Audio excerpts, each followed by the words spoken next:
সিরাজগঞ্জের রায়গঞ্জ উপজেলায় মসজিদ ভিত্তিক শিক্ষা কার্যক্রমের আওতায় দুদিনব্যাপী শিক্ষক প্রশিক্ষণ কর্মশালা অনুষ্ঠিত হয়েছে।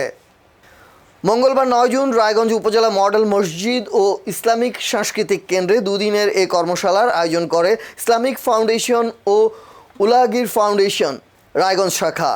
উপজেলার নির্বাহী কর্মকর্তা ও এক্সিকিউটিভ ম্যাজিস্ট্রেট আব্দুল খালেক পাটোয়ারির সভাপতিত্বে অনুষ্ঠিত কর্মশালায় প্রশিক্ষক হিসেবে উপস্থিত ছিলেন উপজেলা স্বাস্থ্য ও পরিবার পরিকল্পনা কর্মকর্তা ডক্টর আ.ফ.ম.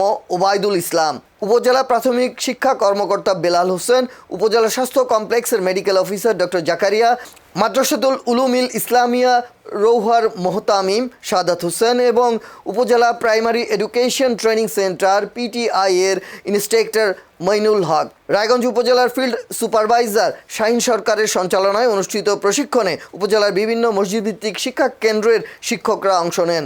দুদিনের কর্মশালায় ধর্মীয় শিক্ষা, স্বাস্থ্য সচেতনতা, শিশু বিকাশ, নৈতিক মূল্যবোধ, পাঠদান কৌশল এবং আধুনিক শিক্ষণ পদ্ধতি বিষয়ে প্রশিক্ষণ দেওয়া হয়।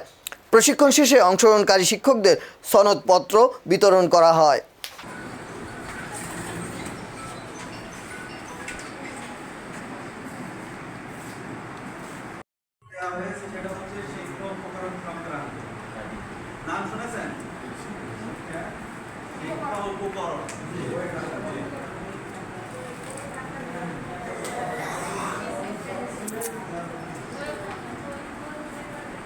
আচ্ছা, তার আগে আমি আমার একটু ধারণা থেকে বলি, এই মেসেজটা হয়তো আপনারা জানেন না, এরপর নাও জানতে পারেন। একটু কথা বলি।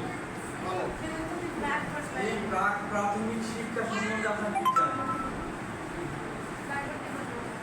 প্রাথমিক